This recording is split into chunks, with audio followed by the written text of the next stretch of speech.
Welcome to Our Weird World. I'm your host, John Henson, and this week, a kind of a different episode, right? Like, we're not talking about any people. You know, there's no serial killers. There's no, like, strange characters. These are all events that took place in the sky that people just can't really seem to explain. And so we're going to look at 4 different events from history. We're going to look at events in Nuremberg, Germany, Basel, Switzerland. We're going to also look at the miracle of the sun in Portugal and the Chimney Rock Apparitions in North Carolina. So let's get into it.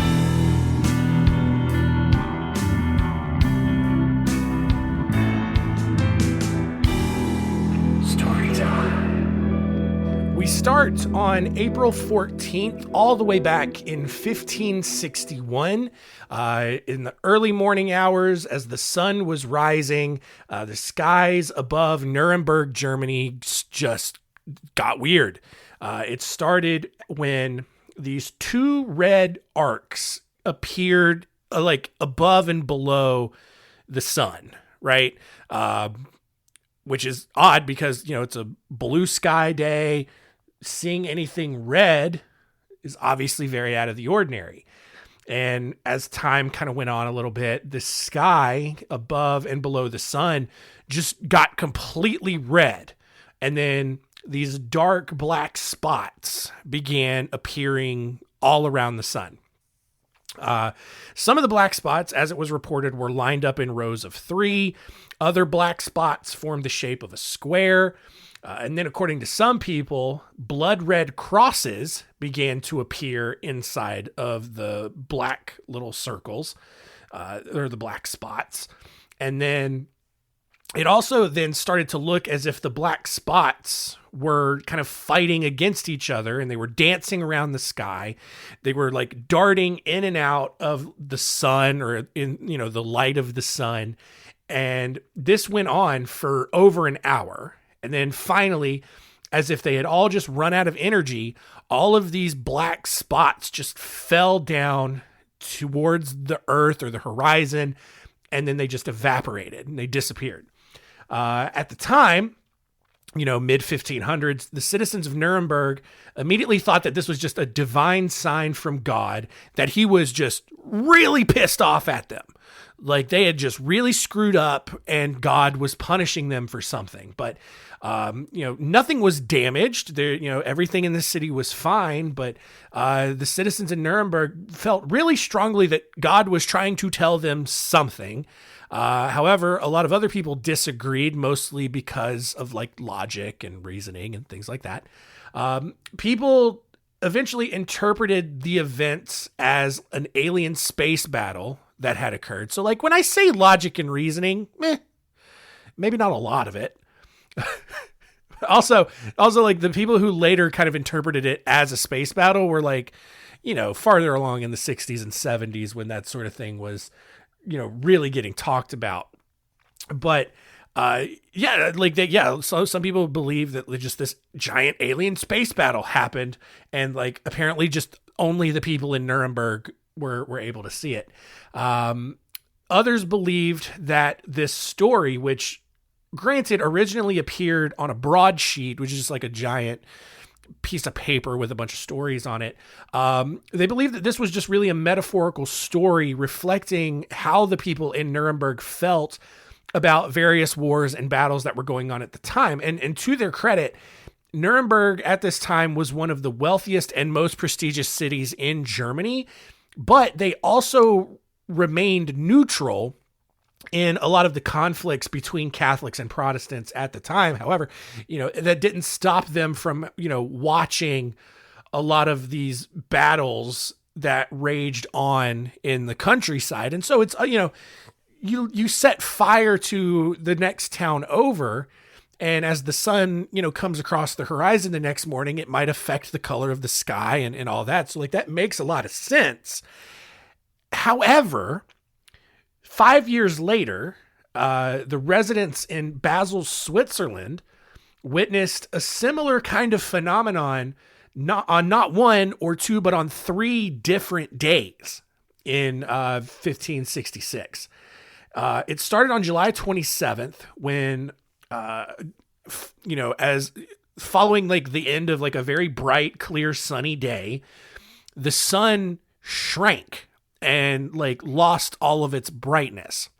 And not like shrank as in it like disappeared behind the horizon like it had done every day before then, but like it literally in the sky just got smaller and then it got dark. And by 9 p.m., it was only the size of a full moon, which granted is similar to the size of the sun, but not as big, I don't think. Look, I'm not going to tell you I stare at the sun to try to figure out how big it is, but like, I think still the sun in the sky is a little bit bigger than a full moon.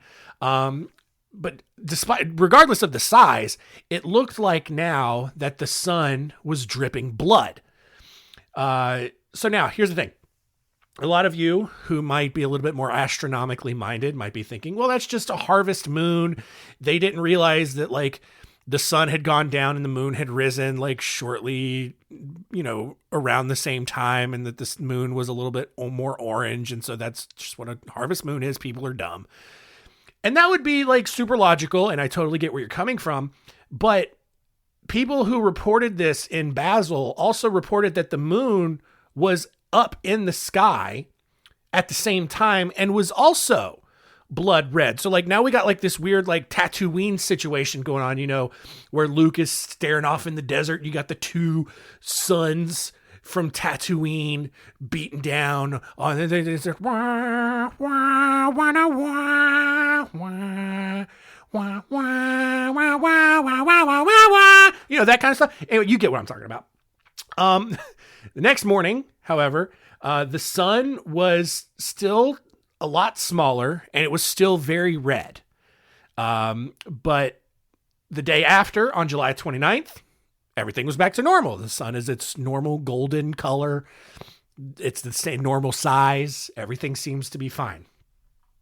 On August 7th, however, the sun was joined by the black spheres, the black circles again, like they had seen in Nuremberg. And it was just darting in and out of what it looked like they were darting in and out of the sun. However, unlike Nuremberg, the circles, the spheres were actually making noise, quote, chattering as if they led a fight. And as the morning went on, the spheres went from black to red. And then, like in Nuremberg, they, kind of fell out and just disappeared. Some people, interpret the first 2 days as just an eclipse. I don't know of an eclipse that lasts for 2 whole days. That seems very strange. No one can explain what was going on the third day, unless you believe in aliens. Then, of course, it was another space battle. But just real strange. Like no one just really has any kind of explanation for what was going on there. So fast forward about 250 years. On July 31st, 1806, 8-year-old Elizabeth Reeves ran home and told her older brother Morgan that she had just seen a man standing on top of Chimney Rock in North Carolina. Now, for those of you who are not familiar, Chimney Rock is this like 315 foot high granite monolith that is, in total about 3,000 feet above sea level. Overlooks the valley below. There's Lake Lure. It's just a nice little area kind of between Charlotte and Asheville, probably closer to Asheville, really, in the western part of North Carolina. But yeah, just a really big rock face. And then there's, another kind of granite rock formation that today is part of Chimney Rock State Park. You can actually go up, you can get to the top of it, look out. It's a nice view. It's a nice little spot. But the thing about it is before the state park existed, before there was any kind of rock climbing, this is 1806, none of that existed. The sight of a person at the top of Chimney Rock would have been practically impossible. Like unless you hiked up around the backside of the mountain and then like kind of climbed down a little bit, several hundred feet down, and then back up to the top. Like it's just really difficult to do. However, Morgan was pretty skeptical about this. And so he and Elizabeth returned to Chimney Rock, where they were both astonished to see what looked like thousands of people flying around Chimney Rock.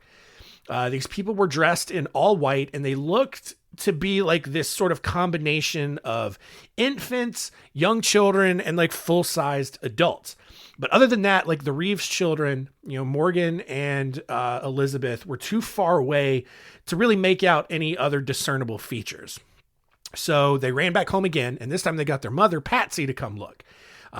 She was soon joined by the youngest daughter, Polly, as well as a guy named Robert Searcy and just an unnamed black woman, probably a slave of some sort. All 6 of these people, they get down to the base of Chimney Rock and they see the same thing. They see what looks like thousands of people flying around this mountain. Eventually, this crowd of flying people gathered at the top of Chimney Rock.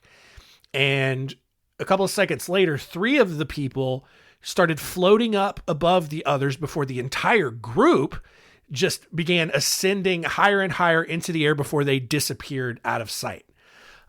This story was actually reported in the Raleigh Register and Gazette a few weeks later, but after that event, like the flying people were never seen again.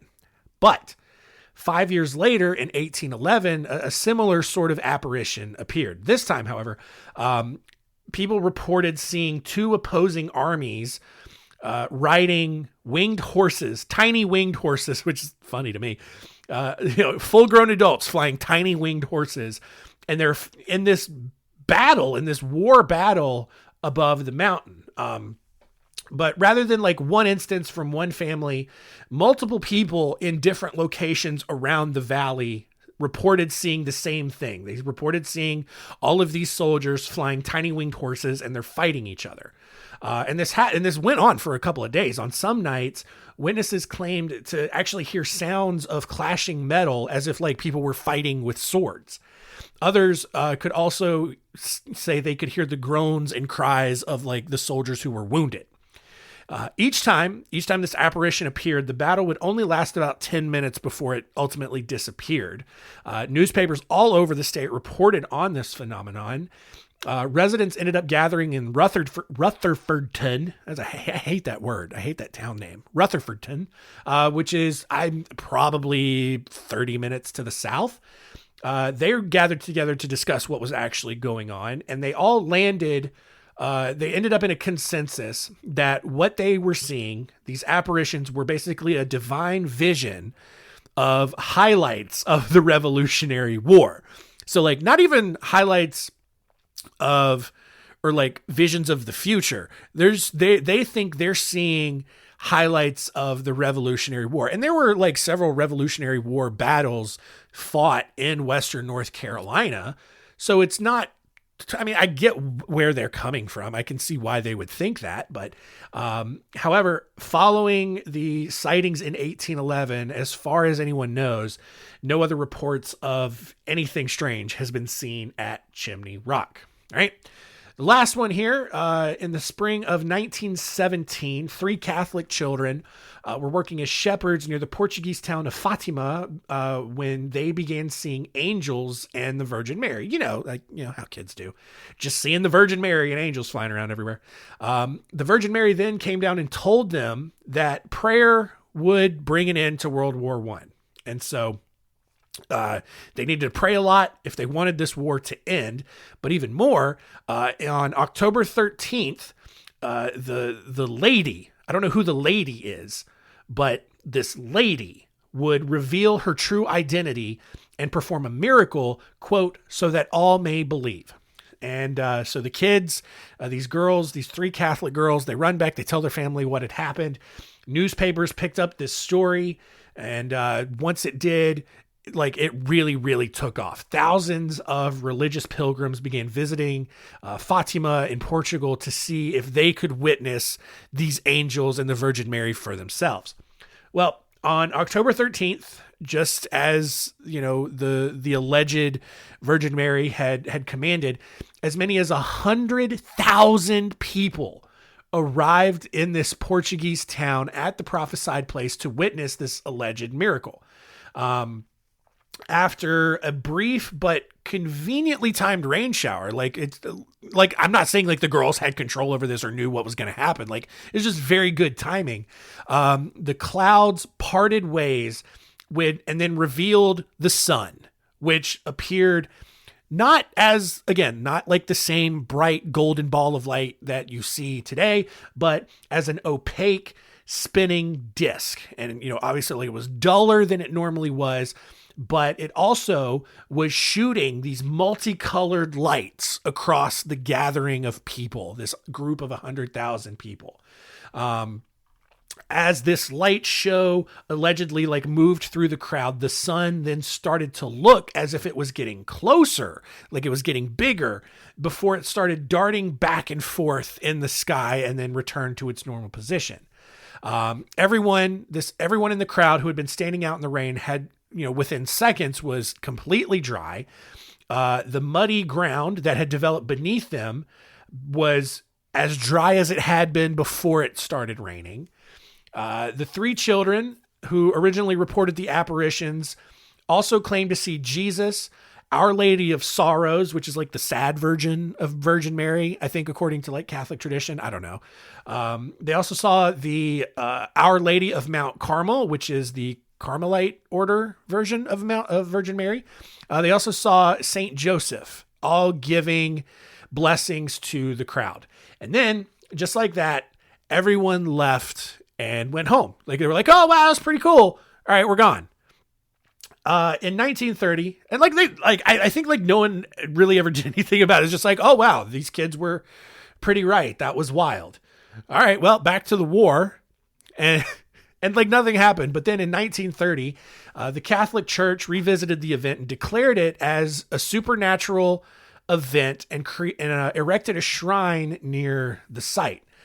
Pope Pius XII not only approved the event as a divine event in 1940, but he also claimed to have witnessed something similar himself 10 years later as he walked through the gardens in the Vatican. In the 1950s, Father John DeMarchi published several books containing eyewitness accounts from this event back in Portugal. Skeptical people, however, quickly began arguing that, if the sun really had danced around in the sky as it was reported at Fatima, then reports would have also come in from all over the world that this was happening, right? Because obviously the sun is way out there and it's shining on half of the earth at any given time. And so if it was dancing around for people in Portugal, obviously it would be doing the same thing in England and France and Germany, but no other reports of that came in. Others kind of look at the varying experiences and descriptions from those in attendance, along with dozens of journalists and photographers that were there. And everyone's account was pretty different. There was not a real consensus on what actually happened or the order of events. Meteorologist Stuart Campbell wrote in 1989 that a layer of dust in the atmosphere would have caused the sun to appear dimmer after the clouds had parted from the rainstorm. It also would have given it that appearance that it was spinning, and it would also be responsible for giving off various colors that were reported that day, which in the end of the day, could have been something called a sundog, which is a common atmospheric phenomenon that basically looks like a small portion of a rainbow. It typically happens when the upper levels of the atmosphere are way, way colder. And then you get kind of ice crystals that form, and then the sun's light passes through them, and they sometimes generate colors of the rainbow. But it looks like, if you look up at the sun on at times when there's a sundog, there's these arcs around the sun, and sometimes it's a full circle around the sun, but maybe at different points along the circle, there are these extra little, what looks like basically bursts of different color, not super vibrant or anything, but that makes a ton of sense. On the other hand, there was so many things that needed to happen in order for these these girls' prophecies to come true, right? So like, not only did they have to get the date right, which they did, they said, hey, come back on October 13th, something cool is going to happen. And then it did. But something odd also needed to happen in the air, which it did. And like, even if the Portuguese people misremembered the order of events and were instead just looking at the sun behind a masked thin wall of clouds, it doesn't necessarily explain the multicolored lights that were reported to move through the crowd.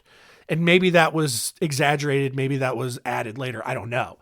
But that's why it's easier to believe that Jesus, Joseph, two virgins of Virgin Mary, appeared in the sky to prove their existence to a group of Portuguese people who were obviously very frightened and concerned about the end of the world thanks to World War I, than it is to try to line up all of the scientific ingredients that needed to occur in order to make all of that happen on that day. So like, I totally get why this is a thing, and that's why it's, not super easy to explain.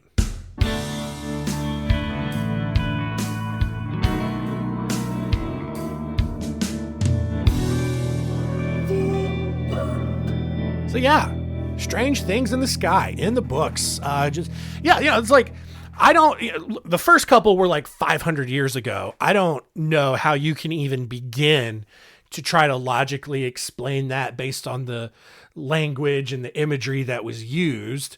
Could have very well been, fires or, smoke and things, hovering over the sun, some other atmospheric conditions. Who knows? But yeah, just some interesting, just unexplained or potentially paranormal or supernatural events from the sky. So let's recap and see what we learned today.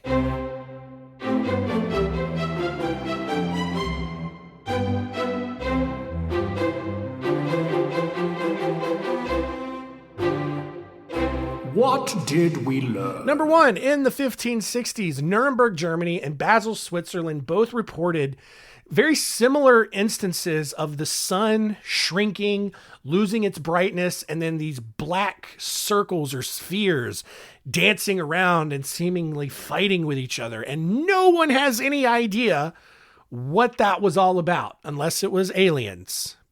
Probably aliens, right?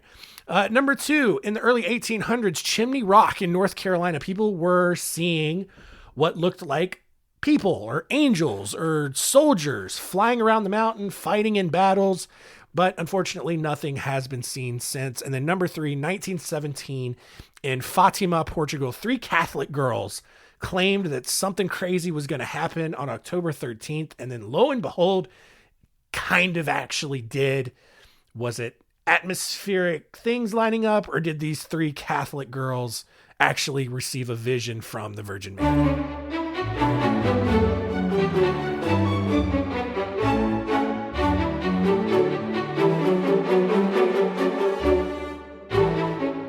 Next week on Our Weird World, we're going to do another kind of different episode, at least in terms of the typical vein of the way these things normally go.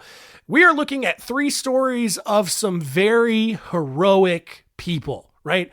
Nothing terrible, nothing heinous, nothing horrifying, just 3 dudes who were heroes. All right. We are looking at the stories of Clifford Johnson, Ed Ray, and Wag Dodge, which is like the coolest name ever. Wag Dodge. He was from like Montana or something. So like, that'll make sense next week when we go over that story. So if you're looking to be inspired or just kind of a, different direction than what we normally go, we'll get back into the scary stuff later. I promise. But that's going to be next week. Thank you all for continuing to listen. Keep telling all your friends and keep it weird.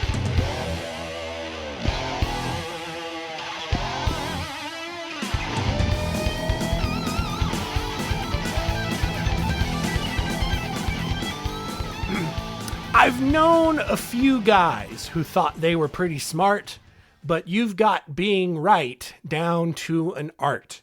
You think you're a genius, you drive me up the wall. You're a regular original, a know-it-all. Okay, so you're a rocket scientist. That don't impress me much. So you got the brain, but have you got the touch? Don't get me wrong. Yeah, I think you're all right, but that won't keep me warm in the middle of the night. That don't impress me much.